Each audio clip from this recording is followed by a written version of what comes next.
Hello pilots and welcome back for another episode. Today we're going to be talking about the same kind of thing as managing our energy between potential and kinetic.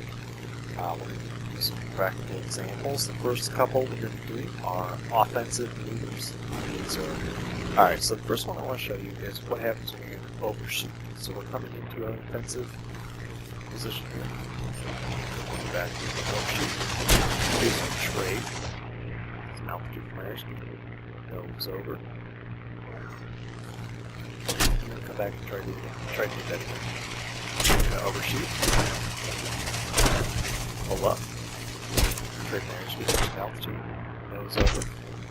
Come back down. Now it's kind of a dumb idea to do this towards a bomber because they fold the guns on them. But so this is called a high yo-yo, and it's a kind of funny name, I know, but you can see why it's called that. So we're going to overshoot, pull up, get my airspeed for some altitude, back down, and line up behind the head. Now the hard part with that high yo-yo is knowing how long to keep your nose up to bleed off speed and exchange your airspeed for altitude. And that all depends on by how much you're going to overshoot them. So if you're going to massively overshoot them, there's a huge speed difference. You're going to want to pull your nose up for quite a while. But keep in mind that the higher you go, the longer it's going to take you to get back down to altitude and come and get back. Okay, now the opposite of the high yo-yo is going to be the low yo-yo. So this is trading off my altitude for some airspeed. So when you've got a target that's off to the left in this case, and we need to catch up to them and close that. If I just do a regular bank turn, I'm going to try and get behind it.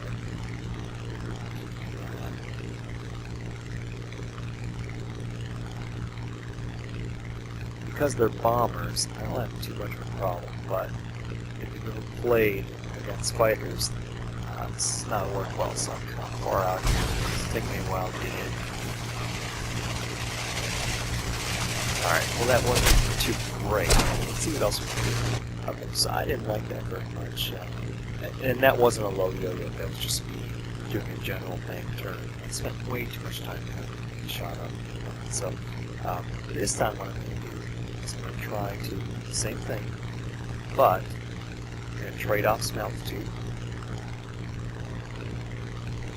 Get some airspeed in. And also because I'm not turning in the same plane as them, I'm turning a lot faster than they are as well. So you can see now this worked out really well for me. I'm closing them in a lot faster. I've turned in a lot sharper, but I really didn't. I really didn't turn any tighter than I did the first time. On that first time, maybe I did a 2-mile turn to get into that, let's say. But this time, it's still turning 2 miles, but because I used some of that vertical aspect, maybe it was about a 2.5 mile total turn. It's just the turn wasn't flat with the ground, it was on an angle. So you can get a little bit longer turn. As I'm spending a lot of time in that long turn, trading up altitude, pick up speed. And then when I come on target, I've got a little bit extra speed. Back, and peel off. Not so much in this case. I call mine out. Got shut down. But you get the general idea of low. So it's something to watch out for in the low yo-yos. If I'm coming way down, yeah, I'll gain up a lot of speed, and I can get back up to altitude if opposite. This is doing it in extreme right now. So I've lost a ton of altitude, but I've got a lot of speed. I can get back up to altitude, and I'm coming in the bombers. It's fine. I'll be able to get that. But if anyone is paying attention to these bombers and they see me go that low, all they have to do is just pitch up just a little bit. They're not going to lose that much speed. They can just fly away from me. By the time I get back to the altitude I thought they were going to be at, they can be long gone, aiming out to pull them away. And then I've got the hard task of, I've come up from 3,000 feet underneath them to their altitude. I still have 2,000 feet more to climb to get up to. It's just not going to happen. All they've got to do is climb 2,000 feet to get away from me. And they've made my challenge, even if I have a lot of airspeed, I have 5,000 feet to climb, just roll down and so they get away from me pretty easily. So don't go too far down to try and do that low yo-yo. The other thing you want to watch out for is, so let's say I'm coming in product with my low yo-yo here. I'm getting lots and lots of speed, lots and lots of speed. You've seen before, and that's what you're just going to be gentle. If I come down here and get all this speed, and say, okay, now it's time for upturn, and then yank the stick and say, okay, well, now where are they? Well, you instantly lose a lot of that airspeed that you built up.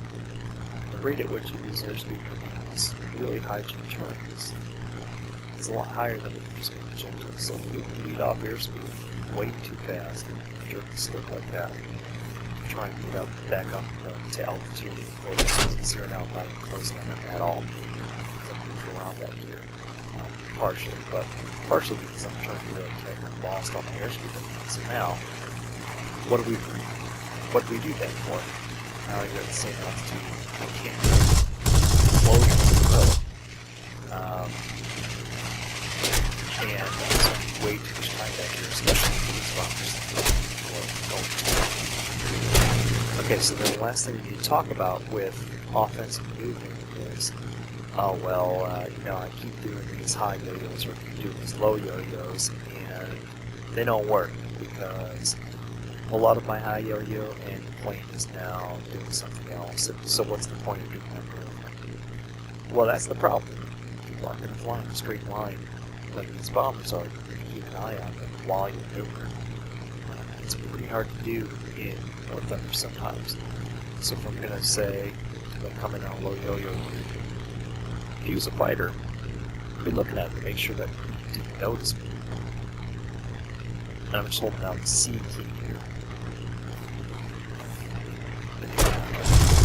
Just make sure he's still going to be doing what he's doing. So that when you finish with your maneuver, he's where you think he's going to be. Again, as I covered on, I think there's the second episode now, is you need constantly to think of what's the worst possible thing this person can do in the world of shot, because she's never going to try and do that.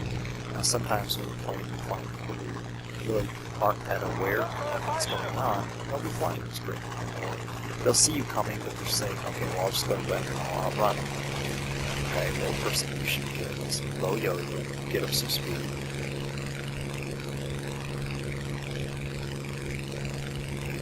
Target. And now that I've caught up, I can pull up and go flying position.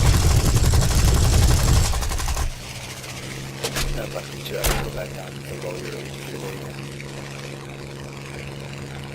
So you're going to constantly be going back and forth. Sometimes it'll be abort halfway through. Sometimes it'll be doing consecutive low yo-yos, especially in a turning fight. I'll do low yo-yo after low yo-yo after low yo-yo, and depending on what they're doing, just to try and get behind them. And then every once in a while you'll see some case where they've now bled off so much speed, they're trying to turn in on me, and I've ruined them every single time. Like these little yo-yos that now we're down by the ground, they're going really slow. I've got a little bit more speed than they do, so pop up to a high yo-yo, drop off some airspeed, and then bomb in behind them. Usually get a quick shot there. Okay, so enough of the offensive. Now we can do some defensive.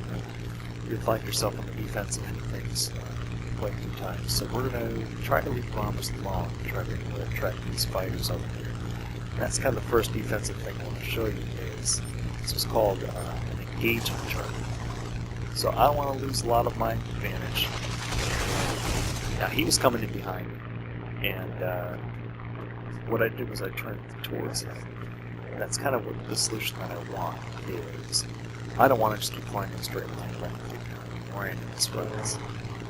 what I want is for either a neutral pass or to ruin this shot. And that's what I did intentionally.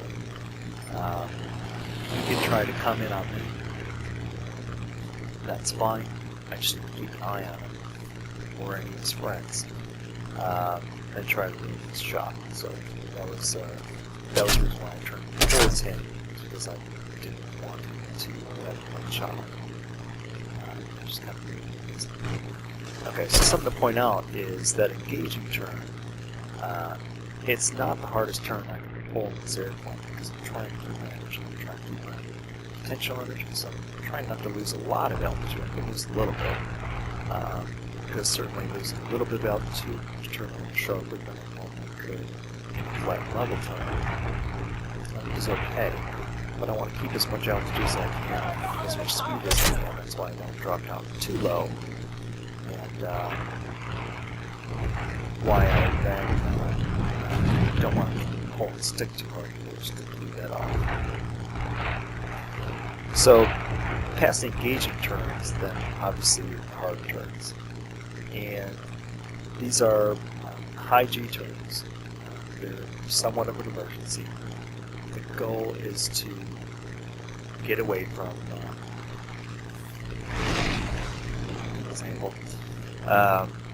is to get away from an attacker and to ruin their shot. They're necessary.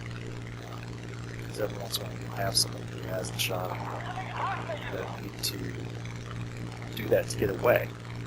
Obviously, if you just make slow bending turns when you're flying around, they're going to come back and get you.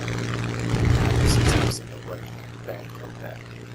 On that last one, I could have done a low yo-yo to try and pick up a little bit of speed, but I had timed my turns enough where when I finished that last one to get behind him, I wasn't that far behind him, and I would be killing him with my guns. If I were a tier 1 plane and maybe it was tier 3 plane, maybe I would have done a low yo-yo to try and get up some speed and spend more time behind him. It was like I worked way up. Alright, so here we are. They're on my tail. I'm going to do now what's called a nose-high reversal. So usually this works better when they're gaining on me. Maybe they've pulled a split S to try and get in on me, and actually let's try and see if we can force them to get in an overshoot position here. So I'm just going to reverse on them.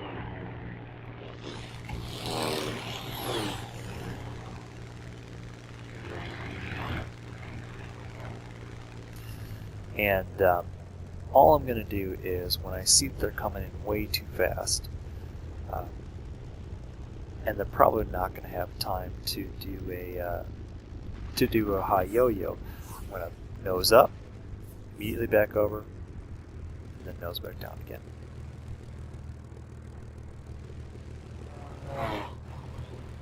And what that'll do is, first of all, it'll ruin their shot because they don't have time to react until they're past you. But if you do it right, it gets a little screwed because I can't really explain that. But if you do it right, what'll end up happening is you'll nose up,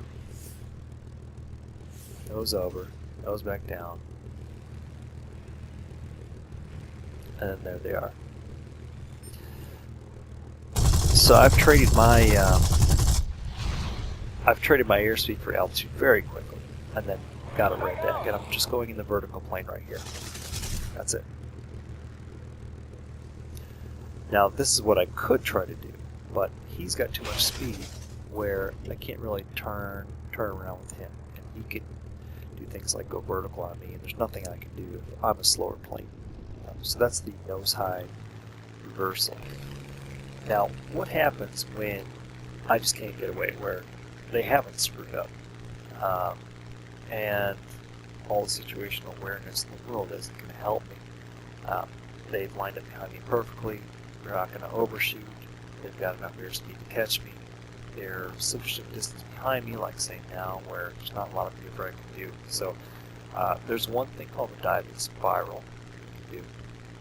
So I want to come in, and this is really hard for them to get a shot at you. So you'll see people doing this, especially in the beginning of arcade maps. They'll be dropping down, their altitude, yeah, get a little busy here. But it's really, really, really hard for you to get a firing solution on you when you're diving like this. And hopefully, if you have a faster plane, like the E04, you can dive faster than you can get away. But kind of, maybe you'll get down by your AAA. Maybe you'll ruin their shot enough where they can't compensate to get back behind you. You'll buy yourself some time. Maybe one of your buddies will get behind you and help you out. Or maybe you can get down into the landscape and find places to hide, find an element to get between them to kind of break up their ability to maneuver themselves. They're too busy trying not to hit mountains and all that. They're not going to do the best they possibly can to get behind you and shoot real shots. This is also a way, you don't have to go that steep as well just to get down. I mean, you can come in, I'm going to do a steep, basically low yo-yo.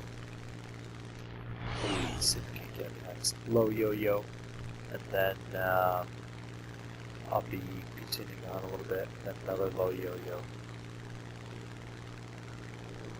Just coming into a hard turn, maybe another yo-yo. Just coming into another hard turn. And these all just start flowing together. And what you're doing is, your airspeed is going up and down and up and down. Directions going around in circles and all sorts of crazy.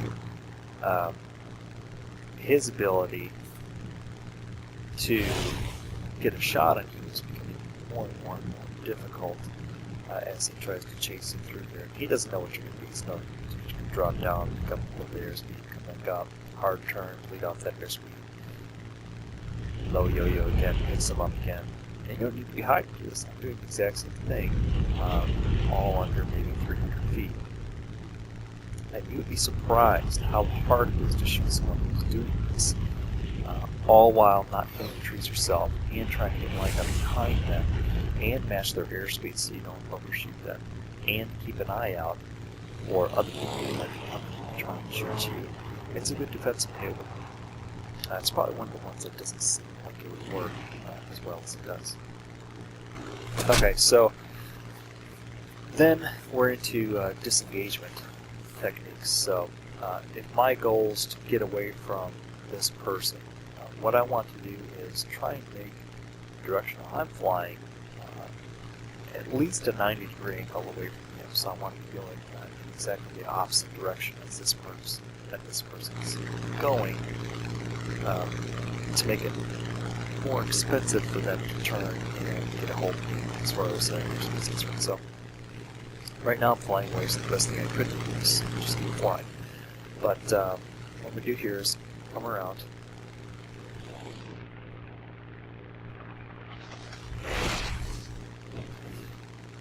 Have a look at where he's at. And I need to get away. Say I'm damaged. Drop down, get some extra airspeed, as much airspeed as possible can. He's probably still maneuvering back there to try and get a fire position where he thought I was going to be. And now my concentration is just on getting away. Maybe I'm going towards AAA, maybe I'm going towards a canyon over here where you can see within the trees here, good hiding spaces as well. A little bit extra airspeed. So even if he does see me, it's going to be really hard to get a shot on him. If he's chasing me, because he needs to get down where I am. It's hard enough to fly at this altitude and hide in the trees, much less look at someone in front of me and try to shoot them as we're going around inside the trees. Come up and over. I got to yo-yo up, down, try and get a view of him, and it makes me very. So it's important to note that with the disengagement, the object isn't always to get away. Sometimes there's nothing you can do in a current situation to either defend yourself otherwise or get a shot on them. So the best thing you can do is get away, get a little distance between you, get some separation, and then come back for maybe just a neutral pass where you're both on the same footing again, which actually isn't bad because they're going from having the advantage to coming back in a position where they're neutral, and that gives people a lot of false confidence. or possibly in a position where you can get an advantage on them because they think you're going back to the airfield or going after a friend of theirs, or they find someone else trying to shoot you. You just come back and get them because they're not paying attention to you anymore. More often than not, especially in arcade, you'll see that happen. People just give up, and the next thing you know, the person that you were just chasing that outmaneuvered you a little bit, they'll take you an extra 20 seconds to maneuver, get back in a fighting position around them again. But who cares? There's another plane just flew away, I'll get behind them. Before you know it, someone's behind you, and it's that same guy. And it's the guy that you were chasing just a moment before who now has an advantage. Okay, so we've been talking about a lot of maneuvering, and not so much about the most frequent ones, so the forward on attack here. So what I'm going to do is I'm going to take a shot, and then brake. Before my bullets even hit that guy, I'm braking. Now I didn't get hit.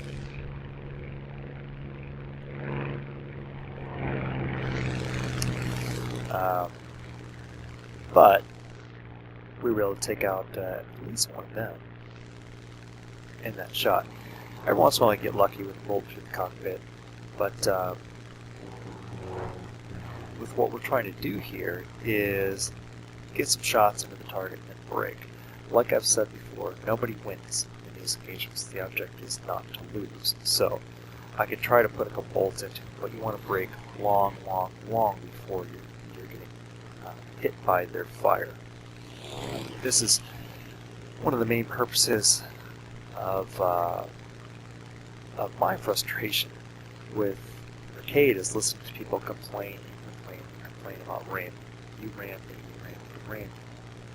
Well, ramming someone from behind, sometimes that's unavoidable. You're turning as sharp as you can, or you don't have the airspeed to maneuver, or you're just going too fast and you don't have the time to react when the plane appears in front of you, and you hit them from behind. That just happens sometimes, or you get damaged and you can't control yourself. That's fine. But the majority of quote-unquote rams, especially in arcade, are when people are going head-to-head. And that's because they wait way too long to brake, and they've got this mindset that they see this part of the screen, the part containing the other plane, and what they're going to do is sit there and hold on the trigger until that person is dead. Well, even if you're successful in that, what's going to happen is their broken plane, their broken plane is going to hit you after they're dead. Or what's going to happen to you is they'll shoot you up just as bad as you shoot them up. So there's really no winners in those head-on passes. So what should you do on the head-on passes? Every time you start a new arcade match, there's a massive head-on pass between two waves of playing as well. What we're going to do is take off shot from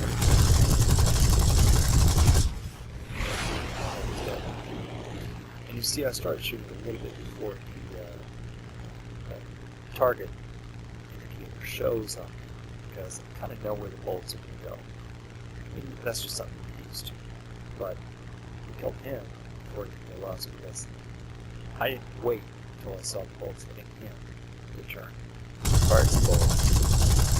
I assumed that they were going to hit me some kind of point jump at your bed with a little bit, and then I broke. And his bullets came right down the side of the aircraft. So it was just in time where we turned on the way. That's exactly what we're trying to do. So if head-on passes aren't great, what do you do? Well, let's break his shot. And now we're going to watch it. Okay, let's see what he's doing. There you go.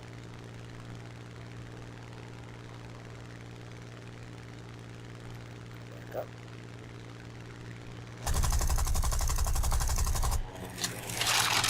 Okay, come up high, because I'm going to overshoot him, so go high, you go. Come back down, chase him. Let's go see this guy more. He's wingman now, that's why it's going to take place sometimes. So. Alright, so it's going to pull around. I'm going to try to do a reversal. I'm going to wait. I'm going to turn. I can turn sharp as I want, as I'm speed as I turn. Because I waited, not a lot of has not a lot to get away at this point where I can't chase it. Especially in an aircraft that can turn pretty sharply. So when you're doing these head-on passes, great shot again. Like that. And let's say he's watching me, like I can, or like he's start turning. If I know I have a tighter turn aircraft, after he's done watching him, he has it in his head what he thinks I'm going to do. Come back and reverse again. What you'll find is there'll be all kinds of speed ups. When you get done turning in on each other, because he'll have assumed I was coming in doing a left-hand turn. I'll do it right. He's there you go. Pull up it there, but he's trying to look around and try and find me. And there's 2, 3, 4 seconds in position where I can dive in on him or come up with a loan. That's called a reversal. So, not necessarily going to come into play a lot. But you see, so I'm just going to pull up to avoid the shot. I know we can't pull up. It's too low just there. So we're just playing defense from here. So then we can talk about extensions. So let's say he was a lot faster than me. I come in here and he can get around on me pretty easily. So what I'm going to do is I'm just going to try to easy extend out. Wait. By the time he gets around, or maybe I can come back in and start moving with him. But if I know he's got a better plane, I don't want to do is sit there and have us both try to do the same thing to each other. So when he's got a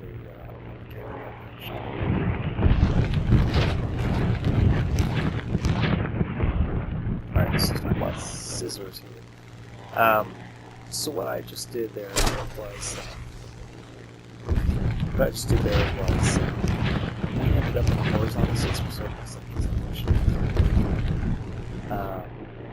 And I can see he's going faster than me, so what I can do is if he's going slower than me right now, and we're scissoring, let's say, going back and forth, he's going to go left, we're just going to drop up at that high yield again.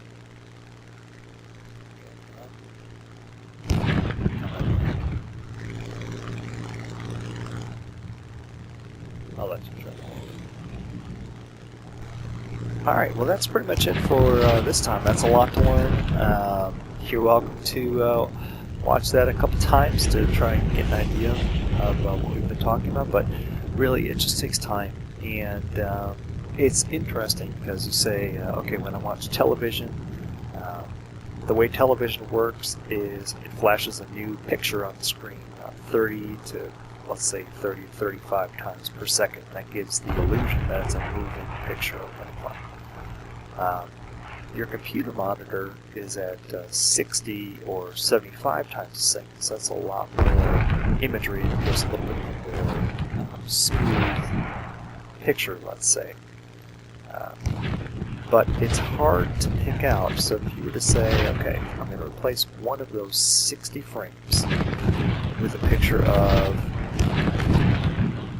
this group of ground units. Okay, so we're going to go here, and I'm just going to flash that AAA label for one frame out of those 30. Chances are you'd probably catch it because humans can pick up that information that quickly. It's pretty cool. Fighter pilots train to be able to pick up information very, very quickly. So if they need to just glance over their shoulder, okay, that was 3 AAA units on the ground. They're going to try and information facing the east. To facing the east, let's go see my brain. And you can back up the YouTube video and try and see if you can see it as well. You see something coming from the west, or coming from the east, so they should be pointing at me. And yeah, they're pretty much in a triangle shape. I'll use that, wasn't too bad. So maybe I took 1 frame, maybe 2 frames out of 30. Fighter pilots trained to be able to identify targets in what's equivalent to 1 frame out of about 250, 270 frames. So they can just bang, and I know exactly where those targets are. I know that I need to maintain a turn right here, and then turn in, and I'll be lined up on 2 of them. See, I messed it up. And I'd be lined up on these 2, so I just take it down and so it takes some practice to get used to, especially with other aircraft. Trying to figure out what direction they're coming at me. Obviously, these are my teammates, but to take a quick look at other aircraft, tell what they're doing, watch it for maybe a quarter of a second, and tell, okay, he's in level flight, trying to come get me. He's not doing anything, he's flying away from me, so I'm safe to do whatever I need to do. And that will just take experience, but try to get used to it, because the faster you can determine what they're actually doing, the faster you can maneuver to get going.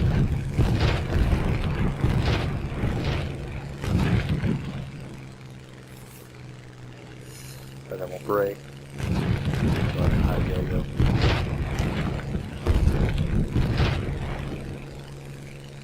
Back down. Did I get away from it? Yep. So, I was just using my wingman as someone who's attacking me. So, try to get used to it.